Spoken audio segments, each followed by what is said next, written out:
जी hello दोस्तों, मेरे साथ है डॉक्टर साजिद तार साहब। तार साहब, सबसे पहले आपके वक्त का बहुत शुक्रिया। My pleasure, Chima sir. Thank you so much.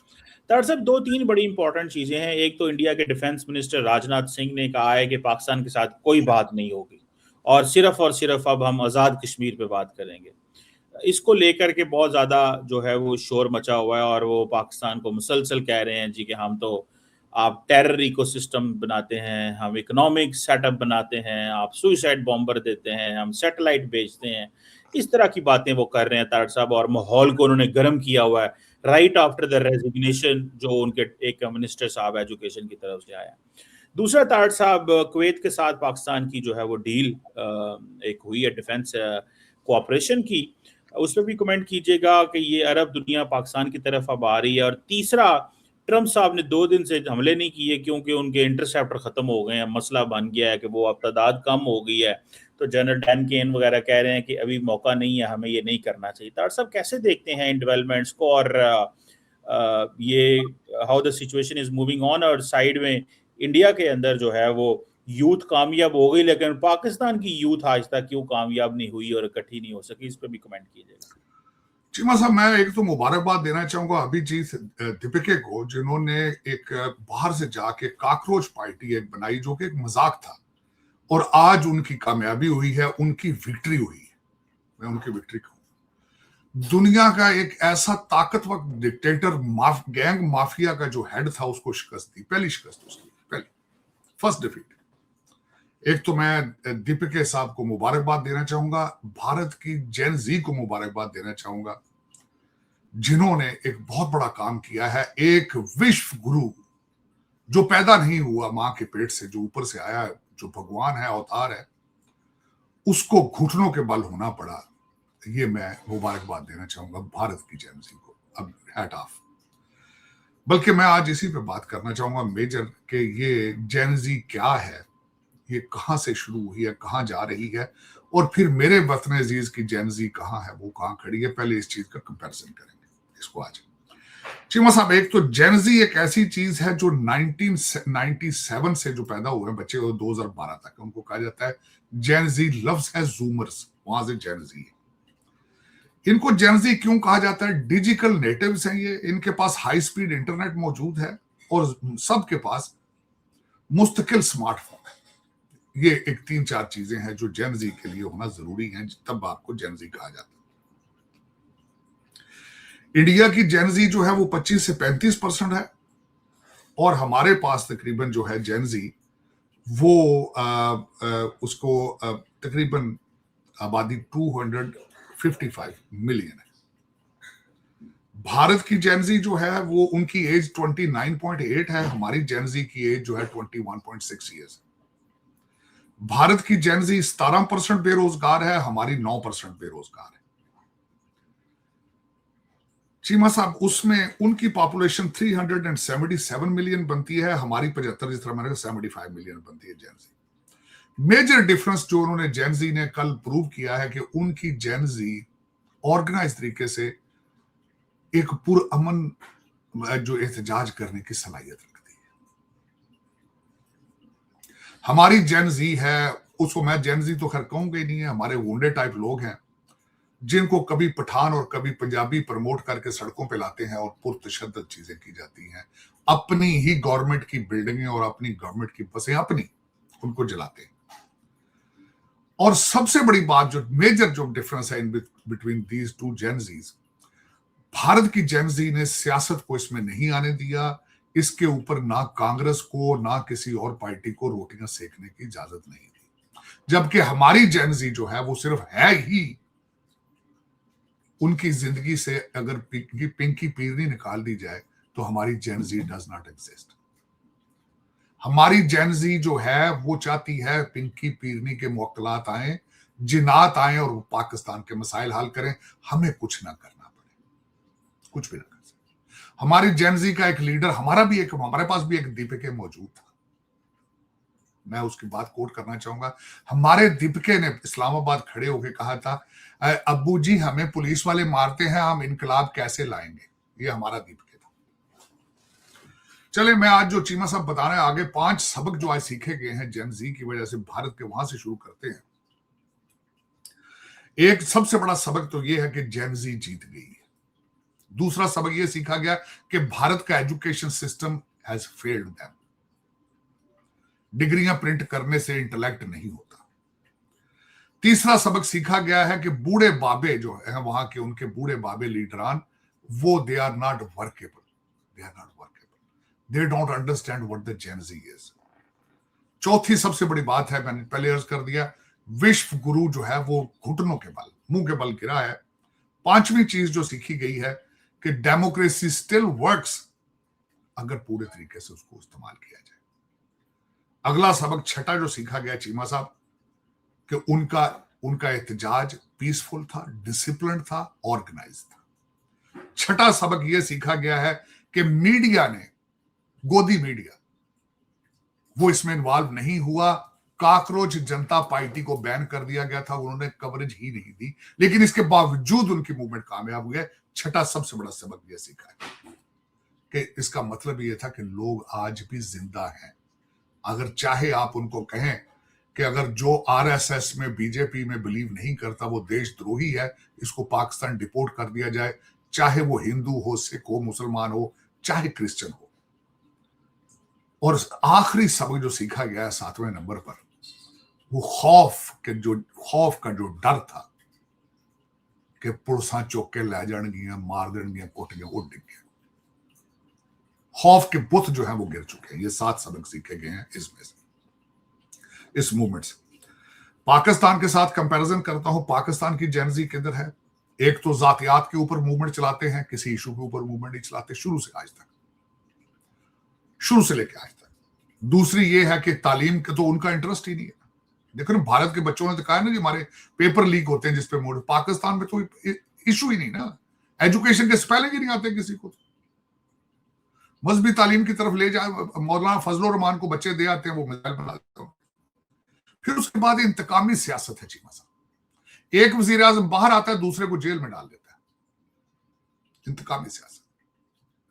फिर आप इसमें जो 5वां सबक है कि लसानी और इलाकाई डिफरेंसेस क्रिएट कर दिए जाते हैं। अब ये देखें, रिसेंट मिसाल देना चाहता हूं, आजाद कश्मीर के अंदर आज क्या हो रहा है चीमा साहब।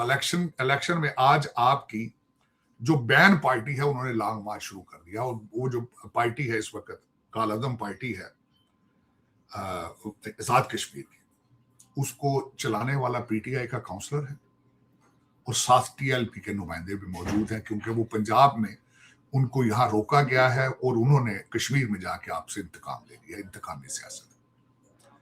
एक जेल के अंदर ते एक बार, 2 बार ते 3 अंदर। This is Pakistani stand up. फिर चीमा साहब, क्वालिटी ऑफ जेनजी में बहुत फर्क है। मैंने वहां के बच्चों को बोलते देखा है नेशनल इश्यूज के ऊपर, किसी ने भी कोई ऐसी सियासी स्टेटमेंट नहीं दी। छोटे छोटे बच्चे भी अपने सिस्टम के ब्रोकन होने की मिसालें देते थे, वो कोई वहां खड़े होकर मुर्शद नहीं कर रहे थे। आप अडियाला जेल के सामने ड्रामा देखें और प्लीज उसको जंतर मंतर के सामने जो बच्चे खड़े हैं उनका कंपैरिजन जरूर करें। बल्कि मैं दुख के साथ कहूंगा, साडी बाजी सिलाई मशीन ने आज भी एक प्रेस कॉन्फ्रेंस की है, बड़ी खतरनाक प्रेस कॉन्फ्रेंस की। उसने कहा आइन जो है ही नहीं, आइन तो कहा कोई आइन नहीं। उसने कहा ये जज सारे करप्ट हैं क्योंकि हमारे साथ नहीं है। इनके साथ जज जर्नैल खड़ा ना हो, दुनिया का बदतरीन इंसान होता है। साकिब नसार इनका रिश्तेदार था, बंदयाल साहब इनके फेवरेट जज थे, बाजवा इनका बाप था। तो इस तरह कौमें नहीं होती जी साहब। शख्सों की, लोगों की परस्तिश करना, नौजुबिल्लाह, दिस इज नॉट इंसानी परस्तिश करना। जो आपके साथ है वो आप उससे खुश हैं, जो आपके खिलाफ है वो आप उसके नहीं। दूसरा जीमा साहब, जो आज सबसे बड़ा आलमिया पाकिस्तान का है कि इस वक्त दुनिया की पाकिस्तान की सबसे पॉपुलर पार्टी जमहूरी इक़्तिदार में बिलीव ही नहीं करती। इस्तीफे दे देना असेंबलियों से, इलेक्शन का बाइकआउट करना, सड़कों पे इस्लामाबाद पे हमला करना, अपनी गाड़ियों को, अपनी बसों को जलाना हुकूमत की, और अपनी बिल्डिंगों को आग लगाना चीमा साहब। इसको भी जंतर मंतर के इस प्रोटेस्ट के साथ कंपेयर जरूर किया जाए प्लीज। और मुझे वहां तो देखे, मैं आज मुबारकें दे रहा हूं उनको, उनके देखे ना वो आज रिजाइन धर्मेंद्र प्रधान साहब ने रिजाइन दिया है। जोशी साहब आ गए हैं, बल्कि मैं जोशी साहब के ऊपर भी मजीद लब कुशाई करूंगा। और खासकर अभिजीत डिपके ने उनके बारे में जो ट्वीट किया है कि ये वेटनरी हस्बेंड्री से आए हैं, और इनके ऊपर भी, जोशी साहब के ऊपर भी करोड़ों के करप्शन के इल्जाम हैं। ये मैं नहीं कह रहा हूं, ये अभिजीत कह रहे हैं, डिपके।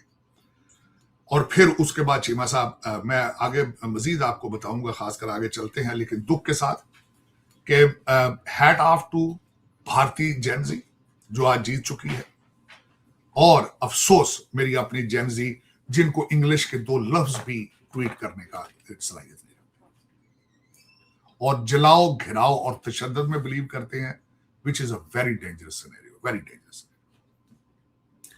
उससे आगे चलते हैं चीमा साहब, मैं बल्कि उससे आगे बात करते हैं। आज आपने कहा कि जो स्टेटमेंट आई है कि असला शायद खत्म हो गया है, उसके बारे में उसको काउंटर करूंगा। हमारे माइक वाट्स जो यूनाइटेड नेशन में रिप्रेजेंटेटिव अमेरिका, उन्होंने काउंटर किया, उन्होंने कहा हमारे साढ़े को असला बेड़ा बेबा है। उसका दूसरा सपोर्टिंग आर्गुमेंट ये है कि अभी जुलाई में $2.5 बिलियन का असला कुवैत को बेचा गया है, और $2 बिलियन का असला सऊदी अरेबिया को बेचा गया है। फॉल्स, एब्सोल्युटली नथिंग, नाटा। 2 चीजें हो रही हैं चीमा साहब। आज दूसरा दिन है कि एक्सरसाइजेज, हमले एक दूसरे के ऊपर बंद है। ना अमेरिका हमले कर रहा है, ना ईरान हमले कर रहा है। कल प्रेसिडेंट ट्रंप साहब ने इसके ऊपर जो लबकुशाई की है, उन्होंने कहा है हमारे डायलॉग हो रहे हैं, और दिस इज, और अब ये डायलॉग अगर कामयाब ना हुए, consequences will be seriously dangerous. दूसरी तरफ से बीबी नेतन्याहू इस हफ्ते अमेरिका आ रहे हैं, उन्होंने भी कहा है कि अब ईरान ने हमारे ऊपर हमला किया तो हमारा जवाब जो है that will be very very bad. तीसरी चीज आज जो नई डेवलपमेंट हुई है, जाहिर है अगर यहां से 2 लीडरान बोल रहे हैं तो अब्बास अरागची साहब ने भी काउंटर करना है। उन्होंने काउंटर करके फरमाया है कि यूक्रेन ने हमारे कमर्शियल वेसल के ऊपर हमला करके एक सेलर को मारा है, और इसका हम जवाब देंगे। और ये एक नाकाम कोशिश है यूक्रेन की तरफ से कि किसी तरीके से यूरोप को घसीट के इस कॉन्फ्लिक्ट में लाया जाए। ये उसकी एक कोशिश है, एब्सोल्युटली होगी। तीसरी बात यह है चीमा साहब के रेड सी, अपना हमारे जो हूती भाईजान है, वो मुसलसल सऊदी अरेबिया के आसपास फिर रहे हैं। और मैं एक बात ये अर्ज करना चाहूंगा कि अगर बाबे मंदब, अगर इसके ऊपर इनकी जो इजराइल सऊदी अरेबिया की जो पोर्ट है उसको चोक किया गया, तो जो मैं देख रहा हूं कि ये कॉन्फ्लिक्ट बढ़ जाएगा। ऑयल की प्राइसेस बहुत ज्यादा बढ़ जाएंगी, जो पहले भी ऑलमोस्ट $100 के पास है, लेकिन इसमें दूसरे कई नए फ्रीक आ जाएंगे, जिसके बारे में खदशात है कि यूरोप इकट्ठा हो जाएगा। और दूसरी तरफ पे खदशात ये हैं, अभी रिसेंट जो मीटिंग थी शंघाई कॉन्फ्रेंस की, वहां पे रागची साहब की तस्वीर रशियन फॉरेन मिनिस्टर के साथ इस वक्त जो है वो सारे जरीदों की जीनत बनी है। अमेरिका, कल डोनाल्ड ट्रंप साहब के साथ इंटरव्यू में ये क्वेश्चन किया गया था कि क्या रशिया और चाइना दोनों ईरान को सपोर्ट कर रही हैं। उन्होंने पॉलिटिकल करेक्टनेस के जरिए जवाब दिया कि मेरे पास शवाहिद मौजूद नहीं है, लेकिन ये दीवार की हर जगह पे लिखा हुआ है कि दोनों के दोनों उसके पीछे हैं। किस हद तक आगे जाते हैं ये आगे देखने वाली बात है, लेकिन मेरे ख्याल में आज जो 2 दिन आज नहीं हमला हुआ, जो आज का जो मीडिया है वो कह रहा है कि ओमान के अंदर डायलॉग जारी है। ओमान के अंदर दुख वाली बात है ये, ईरान ने कौन सी पार्टी छोड़ी है जिनके साथ डायलॉग करके पीछे हट जाते हैं। इसके बारे में हमारे secretary of state Marco Rubio ने अगले दिन कहा था कि the people we are having dialogue with, they are not serious people. वो कभी इसके बाद चेंज करते हैं चीजों को या ब्रेक करते हैं, तो ये सीरियस नहीं है। तो इसके कॉन्सिक्वेंसेस अल्टीमेटली निकलेंगे। दुनिया बार बार, मैंने आपको कहा था कि बार बार ये सिग्नल देते हैं जी कि अमेरिका ये है, अमेरिका वो है, लेकिन मेरे ख्याल में अगर देखा जाए तो अमेरिका अब एग्जिट चाहता है, लेकिन वो इस जंग को हार के वहां से निकलने अफोर्ड नहीं कर सकता। अल जजीरा ने आज कहा है कि डोनाल्ड ट्रंप के साथ के ऊपर प्रेशर है in reference to the exit strategy. तो मैं समझता हूं कि फाइनली या युद्ध पे जाएंगे या किसी का परमानेंट। अब ईरान की तरफ से खासकर स्टेटमेंट है कल से उनकी, वो कहते हैं कि हम किसी टेम्पररी सोल्यूशन में इंटरेस्टेड नहीं है। ये 60 डेज के सीज फायर, 3 महीने की cease fire, we want a permanent solution in front of us. ये दोनों पार्टीज अब सोच रही हैं। God knows where we go from here. Doctor साहब वो तो आपकी बात ठीक होगी कि अभी तक तो पता नहीं चल रहा। आपकी बात ठीक है कि वो असला तो बेच रहे हैं, लेकिन जो पर्टिकुलर असला चाहिए टू डिफेंड, उसकी तो शॉर्टेज की बातें हो रही हैं। और ये न्यूयॉर्क टाइम्स ने कहा है अगर मिसाइल हैं या जहाज हैं तो दैट डज नॉट मीन, या कोई और किस्म का असला दे रहे हैं तो ये मतलब ये नहीं है कि जो डिफेंसिव इक्विपमेंट चाहिए, जो थार्ड है या बाकी जो उनके सिस्टम्स हैं, उनकी क्या पोजीशन है। बहरहाल वो भी देखते हैं। डॉक्टर साहब ये राजनाथ सिंह साहब जो हैं, अच्छा जी, मैं सॉरी, मैं भूल गया, बल्कि मैं राजनाथ साहब को एक सीरियस इंसान नहीं लूंगा। पूछे क्यों? क्यों डॉक्टर साहब? वो डिफेंस मिनिस्टर हैं। एब्सोल्युटली नॉट जी, मतलब मेरी बात, राजनाथ साहब का कॉल था, आज के हवाले से कहना चाहूंगा, बल्कि आज भारत का गोदी मीडिया तो अफोर्ड नहीं कर सकता ना, वो तो नाम काकरोच भी नहीं लेते थे। राजनाथ साहब ने कहा था कि हमारी एडमिनिस्ट्रेशन का कोई भी मिनिस्टर नहीं देगा। ये कोर्ट हुआ था, ये कोर्ट हुआ था चीमा साहब। राजनाथ ने फरमाया था कि हमारी एडमिनिस्ट्रेशन में कोई बंदा रिजाइन नहीं दिया गया। वो उनकी मिथ जो है आज टूट गई। इररेलेवेंट, अपने घर की आग से बचने के लिए पड़ोस की तरफ पत्थर फेंकने की एक नाकाम कोशिश है, इससे अलावा कुछ नहीं। That's it, absolutely. दूसरी बात है, दुनिया पाकिस्तान के as a peace loving country, peace making broker accept करती है। Who you are to begin with. 12 साल है आप तो, आपका एक पांव जो है हुकूमत से बाहर है, इस पूरी रजीम का। मैं उसमें खासकर तो वो इलेक्शन जीत गए हैं बिहार में और हर जगह, आप कह रहे हैं हुकूमत से बाहर। बिल्कुल बाहर। किसने कहा जीते हैं? खरीदे हैं। ये कहेंगे इलेक्शन खरीद लिया उन्होंने। मैं उसको जीतना नहीं एडमिट करता। बंगाल के अंदर जहां भी अगला उनका तैयारी हो रही है पंजाब का इलेक्शन खरीदने के लिए, इनको आप कहते हैं इलेक्शन जीतना? Absolutely not. कितने मुसलमानों के वोट उन्होंने बंद किए बंगाल के अंदर चीमा साहब? आधी आबादी के वोट बंद करके इलेक्शन जीत जाना, आप जीतना कहते हैं उसको? Absolutely not. डॉक्टर साहब इंडियन सुप्रीम कोर्ट नहीं बोलती इस पे कोई? चीमा साहब, जज सैटल ने नरम की थी हर शय। ਉੱਥੇ ਵੀ ਸਾਰਾ ਮਨੁੱਜਾ ਚੱਲਦਾ ਡਾਕਟਰ ਸਾਹਿਬ। ਉੱਥੇ ਵੀ ਜੱਜੀਆਂ ਬੈਠੀਆਂ ਨੇ। पैसा भैन चीज, बहुत ताकत है पैसे, बहुत। डॉक्टर साहब एक नई चीज सुनी है आपकी। आम पार्टी का देखें किस तरीके से खेला गया, आम पार्टी को खरीदा गया किस तरीके से, आप इसको इलेक्शन कहेंगे? यहाँ पे पढ़े लिखे भारतीय, पढ़े लिखे मेरे दोस्त वॉशिंगटन डीसी एरिया में बात करें ना जमहूरियत की, भारत की जमहूरियत, वो शर्मिंदा हो जाते, मुंह चुप कर कहते यार ना बात करो और बात करो यार, हमें 12 साल से हमारे साथ जो हो रहा है हमें पता है। बंगाल के इलेक्शन एक भारत की जमहूरियत के मुंह के ऊपर एक स्याह धब्बा और एक थप्पड़ है चीमा साहब। ये थप्पड़ है। ये चड्डा साहब जो उन्होंने पंजाब के अंदर आम पार्टी के रेट देखे थे कितने लगे, 100 करोड़ 200 करोड़ तो मतलब भी कोई नहीं चीमा साहब। मैं कल परसों एक जगह, कल मैं शिकागो में था, एक जगह मैं गैस लेने के लिए रुका हूं, वहां एक भारतीय वहां बंदा, वो कहता जी 2 गुजराती, कहते 4 गुजरातियों की गेम है। मैंने कहा वो किस तरह? कहता 2 गुजराती बेचने वाले हैं, 2 खरीदने वाले हैं। इस वक्त प्राइम मिनिस्टर ऑफिस में कोई दूसरा बंदा हायर ही नहीं किया जाता जो गुजराती ना हो। चीमा साहब अब ये बच्चा ये बात कर रहा है, तड़प रहा है, वो कहता है हमारे साथ जुल्म 12 साल से। और दूसरी एक और अर्ज करना चाहूंगा, इनको चाहिए था कि 12 साल के बाद थोड़ी नरमी लाते, एडजस्ट करते, अपोजिशन, हेल्दी अपोजिशन की कोशिश करते, को मीडिया जर्नलिज्म को भी सांस लेने देते। इन्होंने एयर टाइट कर रखा है। लोग अब चोक हो चुके हैं, चोक हो रहे हैं। मुझे एक छोटी सी बात है, पानी डाल के बर्तन के ऊपर ढक्कन डाल के आग लगा दी जाए, वो ढक्कन कितना अरसा उसको रोके रखेगा? उससे फटना होता है। अब वो आ चुका है टाइम। अब बच्चा कहता है यार ये करप्ट लोग हैं, पता नहीं अभी अंदर की स्टोरियां क्या है। मुसलमानों के साथ जुल्म है वहां पे चीमा साहब, सिखों के साथ, चलो सिख तो फिर वॉरियर कौम में निकलाते, इन्होंने क्या करते हैं जो क्रिश्चियन है उनके साथ क्या जुल्म है चीमा साहब। मेरी कल शिकागो में कुछ इंडियन मुसलमानों से बात हुई, वो बुक रोकते, साढ़े हम कहां जाए, उनको चॉइसिंग छोड़ते।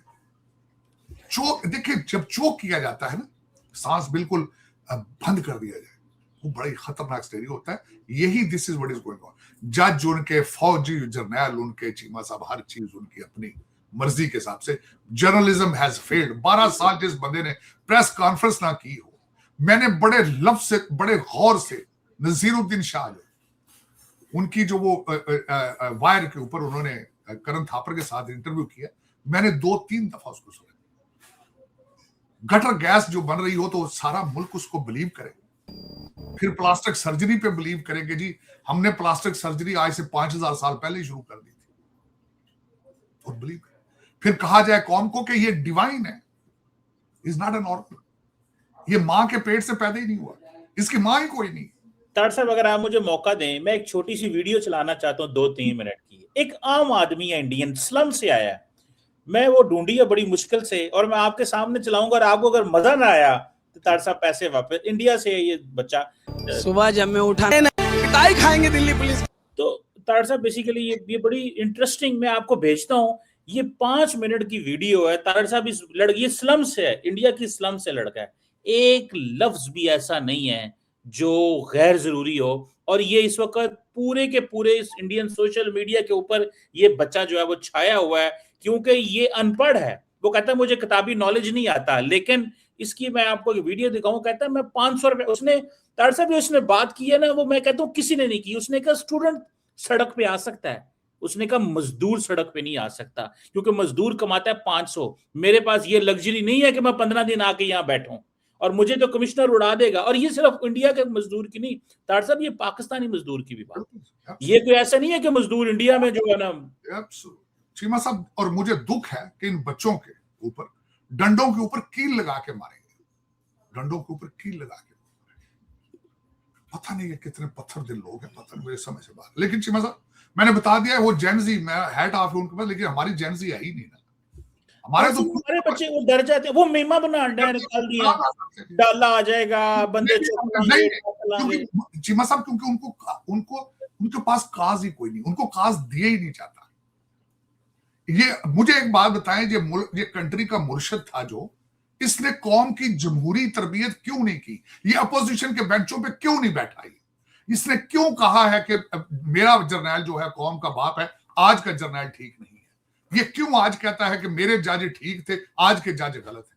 क्योंकि वो पावर पॉलिटिक्स, वो मैकियावेली है चीमा साहब, वो पावर हंग्री है, वो कौम को बनाने की सलाहियत नहीं रखता। कौमियत इसके, चीमा साहब मैं इसकी जगह होता तो अपोजिशन में बैठता, फिर दोबारा अपनी बारी का इंतजार करता, सुरखरू होता, पाकिस्तानी बच्चों की जमहूरी तरबियत करता, उनकी किरदार साजी करता, उनको किताबें पढ़ाता। चीमा साहब, इसके खुद के बच्चे बैठे इंग्लैंड में पढ़ रहे हैं और हमारे बच्चों को कहता बाहर निकल के मेरे लिए गोलियां खाओ। शर्म नहीं इनको आती? चीमा साहब, इस वक्त जितनी आपकी लूटिंग एलीट है, रूलिंग एलीट है, वो सारी की सारी के बच्चे बाहर पढ़ रहे हैं। आपके ब्रिटिश एजेंटों के बच्चे सारे बाहर पढ़ रहे हैं, और हमारे बच्चों के छातियों पे गोलियां मारते हैं और डंडे मारते हैं। दुख वाली बात है। और हालात देखे पाकिस्तान की जेनजी के, 2 इंग्लिश के लफ्ज सीधे नहीं आते इनको।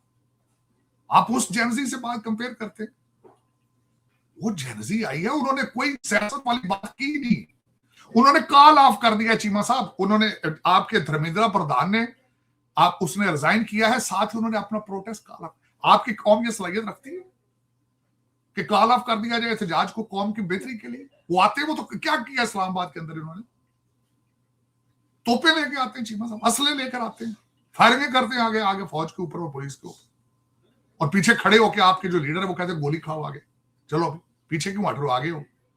लाशें चाहिए होती हैं उनको, कहते लाशें उठाओ जनाजे में, ताकि यहां से गिरा, पर एक भी बच्चा मैं नहीं कहता, बिल्कुल किसी माँ के बच्चे थे सारे, कि एक भी बच्चा वहां मारा गया? चीमा साहब, आपके सियासतदान डेड बॉडी है। बिग डिफरेंस, बट लेकिन मैं इस बच्चे की एक और वीडियो ढूंढी है तार साहब। ये बच्चा, मैं इसको नहीं जानता ये कौन है, ये जरा सुने, 1 मिनट 1.5 मिनट की वीडियो है। इसने निजाम पकड़ के, और मैं कहता हूं कोई पढ़ा लिखा बच्चा भी ऐसी बात नहीं कर सकता जो इसने बातें की हैं। मैं आपको डिस्टर्ब कर रहा हूं, लेकिन मैं सुनाना चाहता हूं, ये दिल की, आपके दिल को लगेगी ये बात। है, लेकिन सिस्टम के सताए हुए हैं, भर पेट रोटी खा लेना ही जीवन नहीं है। आप 500 रुपए की मजदूरी में हमसे जीएसटी लेते हो। 4 ट्रिलियन की अर्थव्यवस्था में ना पढ़े लिखों का ही जीवन सवरा है। इस पे इतराइए मत। अभी भी ग्रामीण भारत में जीवन नरक है, शहरी स्लम में जीवन नरक है। मेरा नाम मोहम्मद इरफान है और मैं दिल्ली के एक स्लम एरिया में रहता हूँ और रेडियो लगाता हूँ। घर पे बता के आया हूँ। पापा को बोला था तो पापा मुस्कुरा के बोलने लगे, मैं कीमत जा रहे थे, फिर भी वो सो रहे थे तो मैं बिन बताए आ गया। सर सोचिए ना, 500 रुपए की जीविका में अभी हार्ट अटैक पड़ जाएगा, कौन दे रहा है सर हमें कर्जा? बेहतर सुविधा मुद्दा, आप 500 रुपए की जीविका में आप हमको कहेंगे कि शिक्षा भी हासिल करिए। मैं चीमा साहब इस दफा मैं खैर इस बात पे आज इनका भी शुक्रगुजार हूँ, मैं बीजेपी आरएसएस का भी शुक्रगुजार हूँ कि इन्होंने इस आंदोलन के अंदर इस मुसलमानों के पीछे नहीं गए।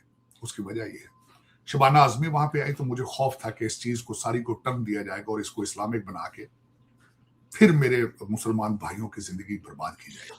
नसीरुद्दीन शाह की जो वीडियो बड़ी पॉपुलर हुई, मुझे फिर खतरा था कि मुसलमानों के ऊपर जुल्म किया जाएगा। आज ये मोहम्मद इरफान भी बोल रहा है, पता नहीं अब ये घर पहुंचा है कि किसी ने उठा के इसको ले गया है, मारेंगे क्या करेंगे इसके साथ। चीमा साहब, उस country, that country has become a living hello. वो बच्चा भी बोल रहा है, इज अ लिविंग हेल, नर गई है। जब आप अपने मजहबी ख्यालात को इन्फोर्स करेंगे जबरदस्ती, बल्कि ये सनातन भी नहीं है चीमा साहब, मैं सनातन को बहुत पढ़ा है, ये सनातन नहीं है, ये गुंडागर्दी चीमा साहब, ये mafia gangster style gangsters. If you don't belong to my ideology, इस तरह नाजी हिटलर भी नहीं करता था चीमा साहब, नाजी भी नहीं करता। चले कोई नहीं, अंजाम के करीब पहुंच चुके हैं, लोगों का वो पैमाना लबरेज है। ये जो देखिए चीमा साहब, इन्होंने हर मूवमेंट को, जिस तरह आपने कहा ना राजनाथ ने पाकिस्तान के बारे में स्टेटमेंट दी, क्यों दी है? टाइमिंग देखे ना उसकी, टाइमिंग देखे। इस्तीफा आया था, उनको पता है कि आप दोबारा नैरेटिव कैसे बनाना है। लेकिन ताड़ साहब, ये पाकिस्तानियों के लिए भी मैं जानना चाहता हूँ कि ये जिस तरह ये बच्चे ने कहा, ये गरीब तो पाकिस्तान में भी हैं, और हमारी लीड को भी देखना होगा कि 1200 अरब के जहाज और याशियां और सारा कुछ और IMF के पैसे और पाकिस्तान का 40% तारड़ साहब जो टैक्स इकट्ठा होता है वो डेट को चला जाता है, कर्जा दे, हम सूद दे देते हैं 40% का। अरे सुने, इसकी बात मैं अपने पंजाब यूनिवर्सिटी के पीरियड में करना चाहूंगा। 1986 में जब मैं पंजाब यूनिवर्सिटी 85-86 में पढ़ता था, एक बच्चा टॉपर था चीमा साहब, मैथ के अंदर वो टॉपर था और उसको लेक्चरशिप की जॉब नहीं मिली थी। वो वापस आया उस इंटरव्यू से, हम सब उस कमरे में एक दिन उसमें बैठ के वो रोया, हमसे बड़ा था। हम सारे स्टूडेंट उस वक्त पंजाब यूनिवर्सिटी में बैठ के रोए थे, और मैं प्रेडिक्ट करता था कि ये पढ़े लिखे अनएम्प्लॉयड लोग जो उस वक्त की जेन जी थी, ये सड़कों पे आके रेवोल्यूशन लाएंगे। लेकिन अफसोस, डीएनए बहुत वीक है। हम लोग कमरे के अंदर पंखे के साथ लटक के मर जाएंगे, कौम के लिए कुछ नहीं करेंगे। अब उसकी वजह बताना चाहूंगा। मैंने जिस तरह अगले दिन कहा था कि देखने वाले बच्चों को खासकर ये कहना चाहूंगा, चाहे हिंदू सिख मुसलमान, गिनती के पठान आते थे यहाँ पे, अफगानी गिनती, और महाभारत के ऊपर हुकूमत करते थे। गिनती का गोरा आया यहाँ ब्रिटिश, और महाभारत के ऊपर करता रहा। आज भी हमारे मुमालिक पे उन्हीं के एजेंट, ब्रिटिश एजेंट, मैं तो आलिलान कहता हूं, वही ब्रिटिश एजेंट आज गोरा वहां से बैठ के ऑपरेट कर रहे हैं और हमारे मुल्कों को सुप्रेस कर रहे हैं, डिप्रेस कर रहे हैं। कल चीमा साहब, मेरी बड़ी इंटेलेक्चुअल डिस्कशन हुई थी किसी के साथ। मैंने कहा था चीमा साहब कि फ्रांस, जर्मनी और इंग्लैंड एक जंगें, बड़ी बड़ी खूंखार जंगें लड़ी, आज बॉर्डरलेस। दुनिया में तरक्की कौमें तभी करती हैं जब अपने हमसाये मुल्कों के साथ रिलेशनशिप ठीक हो। चीमा साहब आप देख लें, पाकिस्तान के अफगानिस्तान के साथ रिलेशनशिप नहीं है, वो एक प्रॉक्सी बन चुके हैं। भारत, नेपाल, बर्मा, बांग्लादेश, पाकिस्तान, चाइना सबसे लड़ रहा है। तरक्की किस तरह करेगा? क्योंकि तरक्की ऑब्जेक्टिव ही नहीं है। तरक्की उन्होंने सिर्फ एक बॉलीवुड की मूवी बना देंगे तरक्की के ऊपर, तो तरक्की हो जाएगी, यही तरक्की होगी। प्रैक्टिकली ये बच्चा मोहम्मद इरफान, इस तरह के कई इरफान, एक तो उसका कसूर ये है कि वो मुसलमान पैदा हुआ है, ये कसूर है उसका, और सोसाइटी उसको रिजेक्ट कर देती है हर जगह से। यहां मुझे ये बताएं कि जब ये कहते हैं कि मुसलमान दुकानदारों से जाके चीजें ना लो, उसका क्या मतलब? वो मुसलमान खड़े क्यों नहीं होते चीमा साहब कि हमें किस चीज की सजा है कि हम यहाँ आपके शहरी हैं? वो एक नहीं है, 30 करोड़, एक नहीं है 30 करोड़। चीमा साहब मुझे ये बताएं, आज से 25 साल पहले शबाना आजमी को अपार्टमेंट नहीं मिलता था मुंबई के अंदर मुसलमान होने की। वैसे खबर है, ये गूगल करके देखें, इसको छुपाएं ना, इसको ये छुपने वाली चीजें थोड़ी होती। लेकिन ताड़ साहब, हमारे यहाँ भी तो हम भी तो जो माइनॉरिटीज के साथ करते हैं, दोनों साइड पे ऐसे है। नेचर है, मतलब ह्यूमन नेचर है इसका, इसमें वो भी कोई कसूर नहीं, ह्यूमन नेचर है। लेकिन चीमा साहब फिर क्लेम नहीं किया जा सकता ना कि वी आर विश्व गुरु। अब दुनिया हमारे नीचे है, हम दुनिया से बहुत ऊपर जा चुके हैं। ये नहीं कहना चाहिए। Developing status of being a shithole country, you need to accept that. बिल्कुल ठीक। Thank you very much, Sajid Taड़ साहब, sir. Always pleasure talking to you. Pakistan हमेशा